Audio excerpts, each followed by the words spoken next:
Hey, everybody, and welcome in. It's the Poor Man Fantasy Football League podcast, where the fantasy football show that gives you a peek inside the life and times of our Dynasty League. I'm your host, Mike. With me, as always, is my friend Andrew. And this week, the eve before the NFL draft, we're going to be doing some more reviews of industry mock drafts to try and get an idea of what could potentially happen. What is the world thinking about tomorrow night's draft? It is Wednesday night, April 23rd. Andrew, how you doing? Good. And yourself? I'm feeling pretty good, actually. A lot of things have been moving forward positively in my life. Got some funny stories from work, which I will not share because now I know some of you at work listen. Yep. So There you gonna go. gonna keep some of those things buttoned up a little bit. Yeah. Anyways, We actually got a new subscriber today from somebody at my work. on Shout out to Ramen. like as in the noodle soup. No. Well, I don't know. I don't That think is that. is it his nickname or is this his real name? I'm assuming it's his real name. All right, I doubt his parents named him after the soup, though. still a cool name. Yes. All right. It's also playoff hockey, so there's probably quite a few people that'll be watching the Oilers versus Yes. Kings tonight. Good luck to them. You can't say the words because you're a Flame fan. Yeah, you know what? The Oilers. Good luck to a hockey team. So May your this. team missed out by half a point. Yeah, no, it's frustrating. Okay, but you know what? They do it to themselves. Anyways, we're going to talk a little bit of football news. Andrew, you highlighted a couple things for us. Take it away. Yeah, this one you should love. And I know it has nothing to do with fantasy football, but Joseph, your beloved safety, Herbie Joseph. yeah, probably their secondary, their trio of secondary players is probably the most deadly in the league. Yes, they signed Joseph to a 4-year, $86 million extension about 3 hours ago, Mm-hmm. right before the draft. So that probably gives him a little bit of relief knowing he's not going anywhere. Oh yeah, he's And they're getting not going to paid. draft anybody to take his spot. So Might get him some depth in the late rounds, but yeah, no, that's he's a valuable player. Love that they renewed him. yes, and a shout out to our Michigan Wolverine national champion JJ McCarthy. Camps opened up yesterday, and he has no limitations. So basically, the spot is his to lose. So Wow, that's awesome. I think that's great. I really want to see him rise this year. Like I still want Minnesota to lose and suck yes. as a Lions fan, but I would like to see JJ have some success, in spite of having a losing season. You know what? I'd love to see him do way better than Sam Darnold did there. Oh, yeah. Just to quantify or to affirm, hey, Minnesota made the right choice taking McCarthy. The only reason Darnold. Oh, do you have a truck driving by? Me? No. Why? It sounded like there was a truck driving by. Man, you can hear my furnace just kicked in. The only reason Darnold got the starting job was because McCarthy got hurt. I think if McCarthy was fully healthy last year, he would have. I don't think Darnold would have seen the field. So you know what? I really really hope McCarthy, from a position standpoint, lights it up. You know, throw for a ton of yards and a ton of touchdowns. But like you, I can't stand the Vikings, so let them lose. Let them lose by 1 point every game. Go and lose 49-48 every game. Okay. Yeah. Okay. Because I'll be all right with that. Because I have McCarthy in a couple of leagues, so I need him getting. Yeah, I got McCarthy in a couple of leagues. I want to see him do well. Other than that, there was nothing else in the news. Yeah, it's still pretty light. Tomorrow we're gonna hit the ground with a massive explosion. First round of the NFL draft is gonna hit. Then it continues on throughout the weekend, and as soon as round one is done, the airwaves are going to hit with all kinds of speculations and analysis and beliefs and gut feelings. It's going to be exciting. Yeah. We're hoping to see some very positive for both the teams that we love and for the teams that we support via fantasy. Yepers. And one of the best ways for us to prepare for that is to look at how the industry analysts are looking at this draft. So what I've done is I've rebuilt our little matrix. I've got all 32 picks on the board. I've got 5 mock drafts. So we're going to see every team and how they draft, but I've grayed out all of the defensive and offensive line players. So we're only looking at quarterbacks, wide receivers, running backs, tight ends. That's it. What I've pulled is I've got NFL.com's Brooks 4.0, Edholm 3.0, but I see now that Daniel Jeremiah released his, but unfortunately didn't have time to put it in here. I've got the NFL Nation via the ESPN. I've got their list. I got CBS's updated list, and I decided to grab Tankathon as an obscure source. And then we also have pulled up on the side window here Canada's The Score and how they're seeing it. Now, what I did find interesting going through this exercise is that the first 4 picks are the same for everybody. Nothing changes out of the top 4. It goes Tennessee taking QB Cam Ward, Cleveland taking wide receiver cornerback combo Travis Hunter, New York taking edge rusher Abdul Carter, and New England taking 1 offensive tackle. Yeah, Will Campbell. Yeah, so that is the 1, 2, 3, 4 consistently across the board. Just gonna flip over here to that's the same thing that The Score has. Yeah. Any thoughts? Is that because before Abdul Carter was kind of being linked to Cleveland, but that is all flipped. Everyone's now saying Travis Hunter.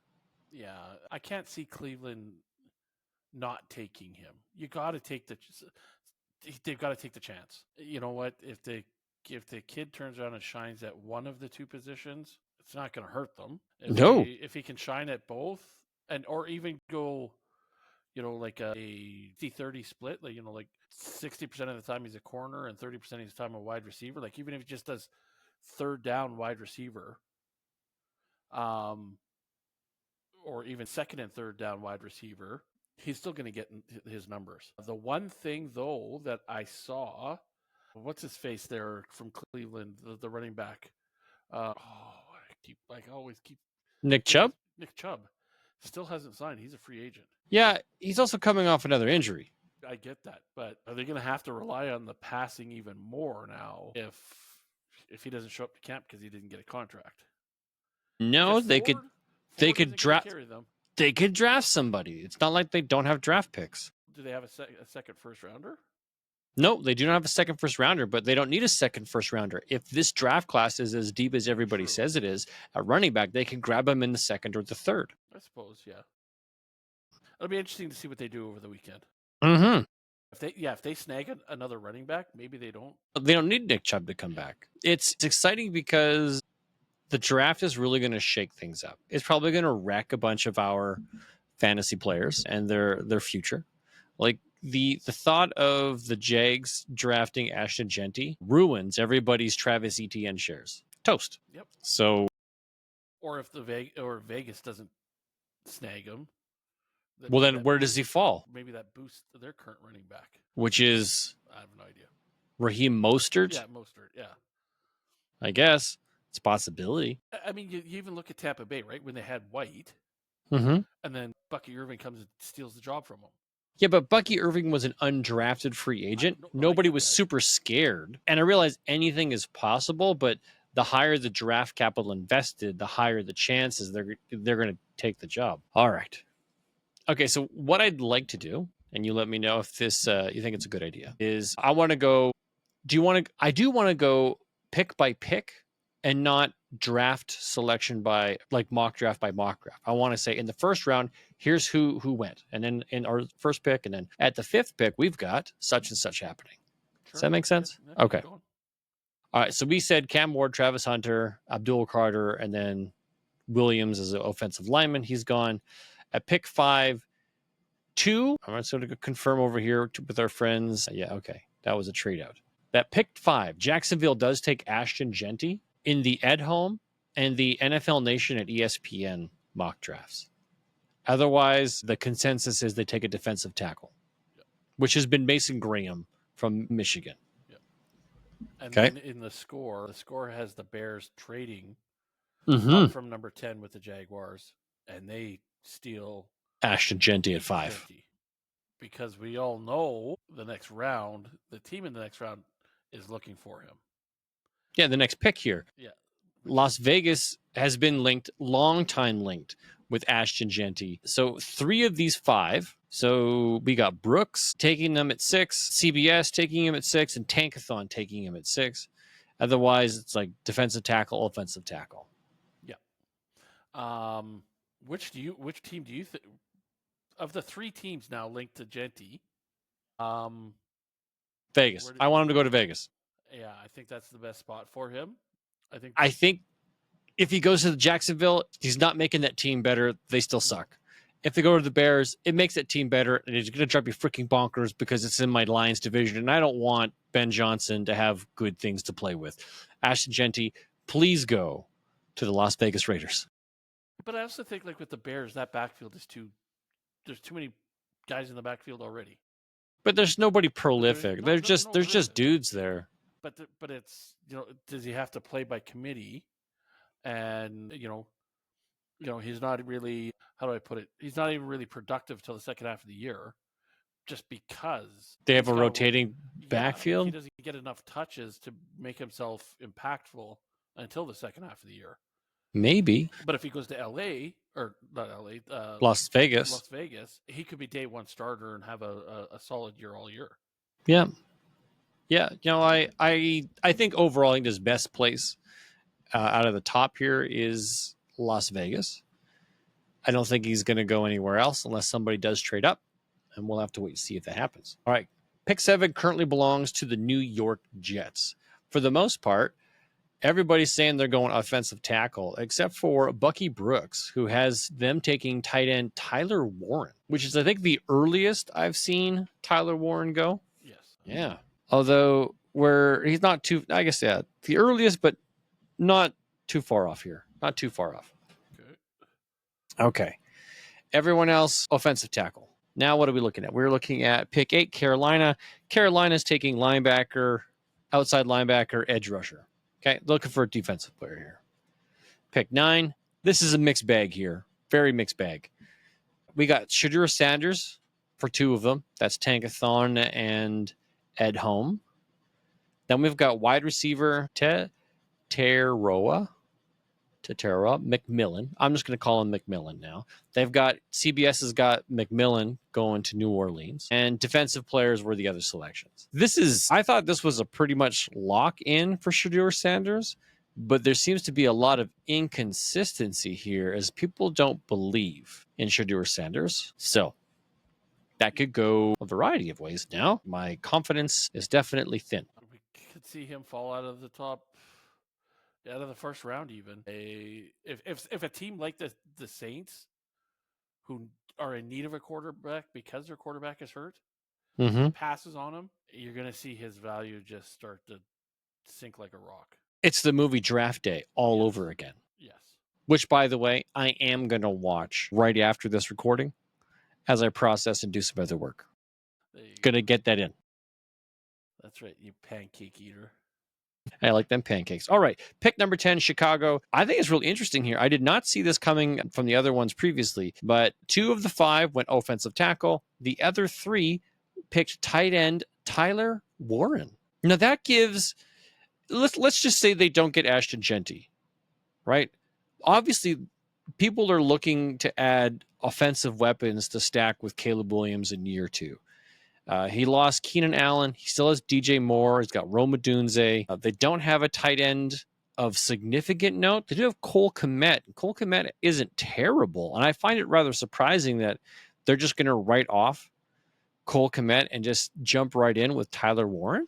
They didn't really use Cole Kmet enough to me to say, hey, you're not the guy. Since Mike Ditka, I don't think they've really had a good tight end. It's a long time. They haven't really used tight ends either, other than blocking. Yeah, that's not. I don't see them like why all of a sudden. Well, I guess with Ben Johnson, maybe the philosophy is going to change. Yeah, I would be very surprised if Chicago took Tyler Warren. So excited to see what happens tomorrow. Yeah, I think they have other needs. Again, even if they can't get Genty, I think they have other needs in tight end. Like, what did the score project them to have? Oh, they traded up to get Ashton Genty. But they also said their other needs are running back, an offensive lineman, and a defensive lineman. O-line. Oh, okay. All right. So those are possibilities. Yeah. All right. Pick 11. It goes to San Francisco. San Francisco, we've got defensive tackle, edge, defensive end, edge, offensive tackle. So a bit of a mixed bag. Pick 12 is Dallas. Everybody has got Dallas taking a offensive weapon. And McMillan is the most consistent. He's 3 out of 5. One of them's got running back Omarion Hampton, and CBS has got wide receiver Matthew Golden, which is significantly higher than everybody else. Matthew Golden would go here. Yeah, What does the score have? the score has Golden as well. Really? Yeah, That's interesting. and it's because of speed. The comment is the Cowboys have to go with a playmaker here. Golden speed on the boundary could be an excellent complement to CeeDee Lamb, and then finding a running back on day 2. So rounds 2 or round 3. Okay. Yep, that gets their offense cooking. All right. No, interesting. So whether they go for a wide receiver now or they go for Hampton, the running back, I think they would go wide receiver. I do like first, that. Yep. With knowing that there's depth at running back and they do pick rather early, they can probably grab one of the guys that fits within their system. All right. We got pick 13 to Miami. Everybody's got a cornerback. Yep. Okay, that's pretty straightforward. They obviously need that. Pick 14, Indianapolis. Everybody but one has got a tight end, whether it's Colston Loveland, 3 of the 5, or Tyler Warren, 1 out of 5. Yeah, the score has Warren as well. I find this interesting. I guess I don't pay close enough attention, and we haven't done like our own statistical analysis, but people are really saying this is the thing, that Indianapolis, for some reason, needs a pass-catching, prolific tight end. Cool. I don't. To me, there haven't been a really. They've been using 3 to 4 tight ends every year, but none of them are like. It's not like any one of them light it up, and even if you combine all of their points, they don't do as well as an Andrews or a McBride or Laporta or Brock Bowers. Yeah, okay. They don't use them enough, but maybe they're trying to make a change to small ball, right? Run the ball, dump it off to a tight end. Run the ball, dump it off to a tight end. Maybe that's going to be their philosophy now. And if the running back can't go over the line for the touchdown, dunk it off to the tight end, just going across the field. So yeah, maybe. Yeah, I mean, if that was the case, either one of them, Warren or Loveland. Yeah, would be great for that. All right, pick 15. We've got Atlanta. Atlanta looks like they're going edge, defensive end, edge. Yeah. All right, makes sense. Pick 16 goes to Arizona. One mock draft has them taking wide receiver, and that's Matthew Golden, and that is via Edholm. Okay, so possibility. 2 first-round wide receivers last year, Marvin Harrison Jr., and now Matthew Golden. You think that's the need? No. They defensive tackle, lineman, cornerback, edge. Like, that is a mixed bag. Obviously, they have needs everywhere. But that if they go after a wide receiver here, that's going to tank in redraft leagues, not just or annual draft leagues. That's going to sink Marvin Harrison Jr. because that's going to be like more competition. All their confidence, right? Like, if you had the top guy, why'd you go after another top guy, right? Like, you're not going to be able to sustain two top guys. You've seen it in so many teams where they start fighting, and because they're not getting the ball enough, and it's just a detriment to the team. So I could see if it was the 3rd or the 4th round that they go and get another wide receiver that's going to be a good second or a good complement to Harrison. But if you're going to spend your first round pick, you're expecting that guy to be the guy. So that means what's that mean for Harrison? Is he going to be the back seat? So I guess I don't see that way. I think if they did it, they'd be, hey, we need to develop 2 wide receivers, Marvin Harrison, Trey McBride, and the new guy. We'll run with the running backs that we have with James Conner and Trey Benson. Yeah, I don't see it being a show or a display of lack of confidence in Marvin Harrison. More of like, hey, we don't have anybody outside of him. We need more weapons to ensure that he's not just our only target. I think your weapon is an offensive lineman to protect your quarterback and to make a hole for your running back. Mm-hmm. Because if Kyler Murray goes down, they got nothing. So I don't know. Just food for thought. Food for thought for sure. All right. We got pick 17, Cincinnati Bengals. It's a mixed bag here. Mostly defensive lineman, edge, D-line, defensive end, D-line, cornerback. And they need defensive players. Yeah, they've got no money spent on it, so yeah.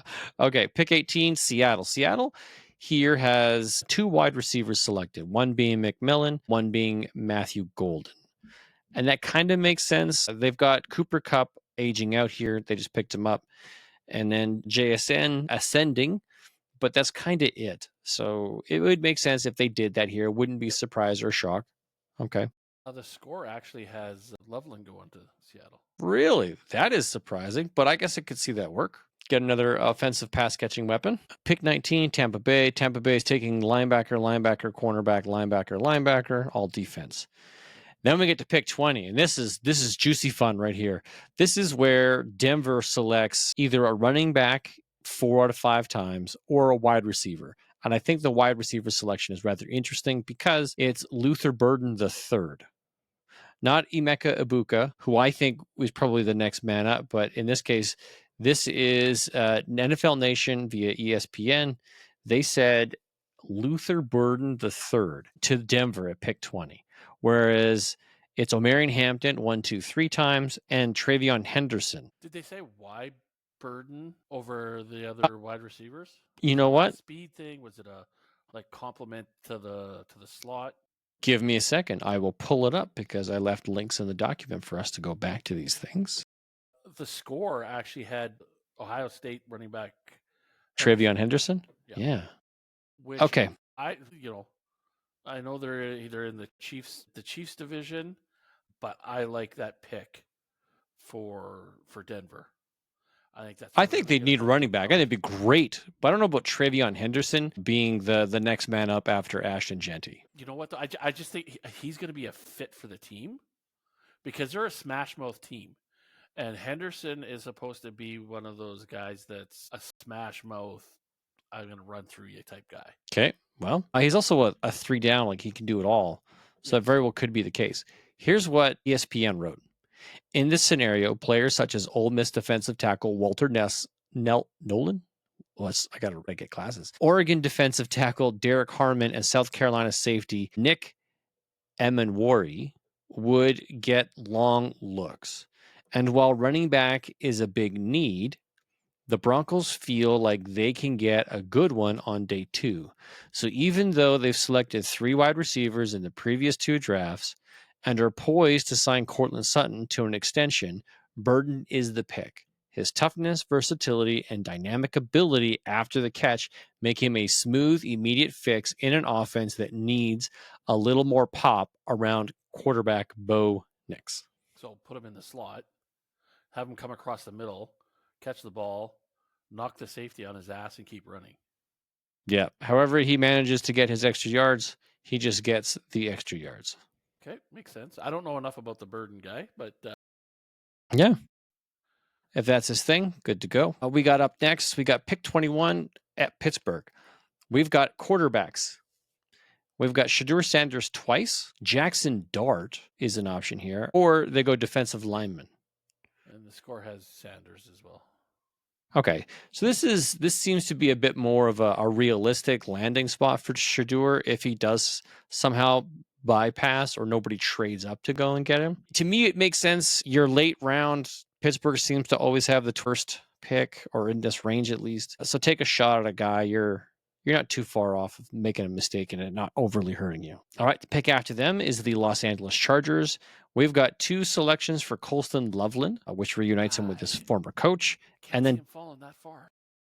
Yeah, I don't know enough about teams and their needs for tight ends, but if teams are going to want, like he's a great tight end, he's going to do great things for you if you snag him. So I think if he makes it this far, sure, I'd love to see that pairing, but I agree, he probably won't.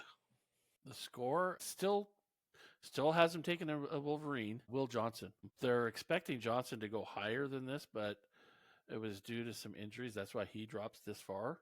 But they're like, Jim Harbaugh could have a hard time passing up on the playmaker that he saw at Michigan. So if he's available, I wouldn't be surprised. Or if Loveland is available, I wouldn't be surprised. Him taking a Michigan man.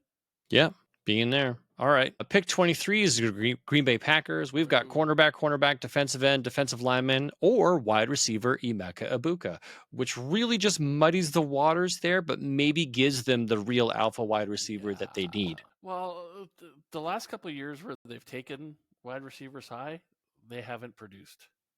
And that's just like a revolving door at wide receiver in that team right now.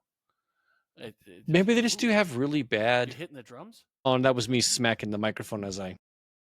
I don't understand. Like they have no. Right now, the Packers have no identity at wide receiver.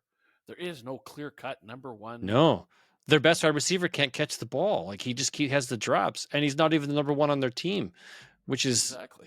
yeah. I was so high on Christensen, Christian Watson. or Christian Watson. Yes, thank you. When they drafted him, thinking, oh my God, he's going to take off at the role, but he can't produce. So All right, this is where things start to really thin out for us, folks.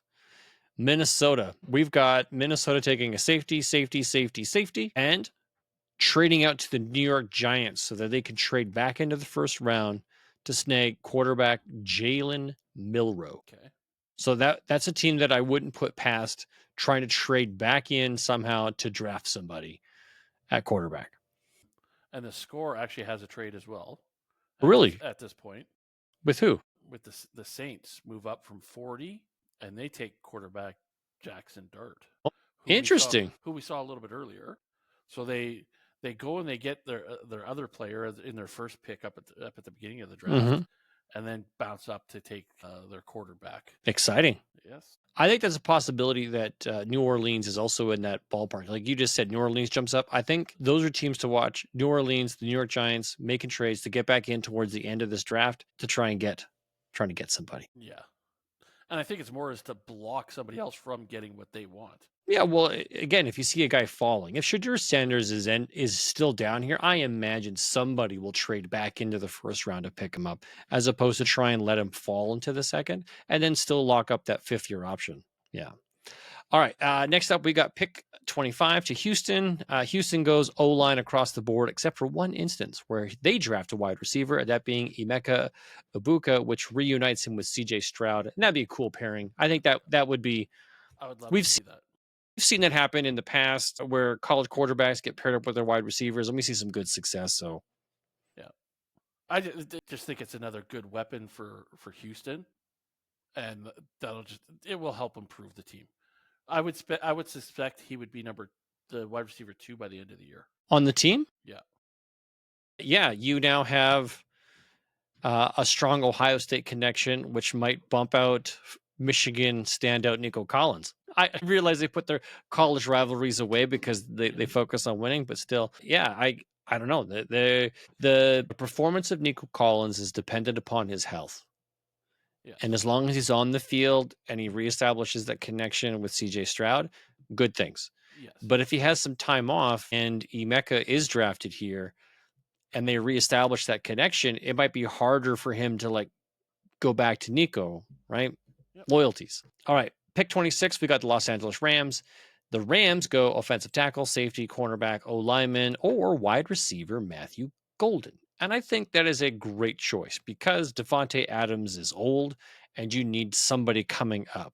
You've got Puka Nacua, which was a significant diamond in the rough find for this team, but you need somebody beyond Devontae because Devontae's not it. Yeah, I don't know how well Devontae's going to fit in with the Rams anyway. I didn't really like that signing because Devontae Adams wants everything to be Devontae Adams. You've got Puka Nacua, who the last 2 years has been their number one guy. And then you bring in Devontae Adams, and now that's just going to be a fight in the locker room. And then if you do draft another wide receiver, now you got 3 guys you got to try and please. I can't see it happening. That's not going to be a good. It's tough. It's tough. Where I think Cooper Kupp was a team player, Devontae Adams will not be. Will not be. He's going to be another OBJ. Feed me the ball, and Matthew Stafford's going to be like, no, Puka's really good. Watch this. Yes. And then he's going to take his jersey off and quit halfway through a game. Oh, that was Brown. Antonio Brown who did that. Yes. That was Antonio Brown. Same category. Yeah. All right. Guys that went to too many Diddy parties. Yeah. All right. Baltimore. We got Baltimore at 27. They go defense, edge, safety, edge. Detroit, we got a mixed bag here. Offensive line, edge, D-line, offensive line. That's kind of where I want them to go. So I'm happy with either or. O-line from Alabama. Either O-line, because that's what's really made them successful is the fact that they have a dominating physical O-line, but their defensive line had one guy and he got hurt and then things started to like slow down for them defensively. And I think they could have had a perfect season had they not had the level of injuries that they did. So if you got another guy that can do what Aiden Hutchinson does on the other side, great. Let's do that. Happy either way. Yeah. All right. 29, Washington, all over the place here. Wide receiver Matthew Golden in one option, edge, cornerback, edge, edge. And the score has them taking, and why I don't understand it, but they have them taking Hampton, a running back. Really? Oh, Marion Hampton at running back? Okay. Yeah, I don't like that. I don't like that. You're burying the guy. Because they've got Brian Robinson, who's okay, not great, but their offense was able to move as it was. That's just it. And then they traded for Debo Samuel. Yeah. Why? Hmm. Why bring another mouth to feed? If anything, I would see wide receiver because Debo is a versatile. Like he could do running back, he can do wide receiver, he can do it all. You got Terry McLaurin, who finally found his stride last year. You get another young wide receiver because both of those two guys are now aging out. That would, to me, that would be the, if you're looking for offensive talent, you've got Ben Sinnott, who's fingers crossed, knock on wood. This is a guy who's finally going to like rise up and be the tight end for this team. So odd choice. Okay. And then Buffalo's going defense, either line, D line or cornerback. Kansas City's going cornerback, offensive tackle, offensive tackle, offensive tackle, offensive tackle. Hey, maybe they'll get a guy who won't move before the ball is snapped. Oh, no kidding, eh? Jeez. And then the last pick for Philly. Philly is probably going to be the team that trades out because they have a bag of riches because they hit in the previous two drafts on all their selections. So they don't need anything here. But edge, defensive tackle, edge is what's on the table. And the New York Giants trading in to get quarterback Shedeur Sanders because he fell all the way to pick 32. The score has wide receiver Amika Ejbuka. Really? Yeah. That is interesting because A.J. Brown's still good. But they also, Devonta Smith. their comment was, while the Eagles could absolutely look to the trenches here, another pass catcher may make sense too, especially with Dallas Goedert seemingly on the trading block. That is true. But why would you draft a wide receiver if you're losing Dallas Goedert? Why wouldn't you? If your backup tight end is a blocking tight end, Mm-hmm. why do you? If you're not going to pass to him, have the guy come and have that guy block for you all the time, and then you have your other wide receiver to complement your Okay. duo or trio. But what about Jahan Dotson? Well, it doesn't make much sense to me either because you also have a kick-ass running back.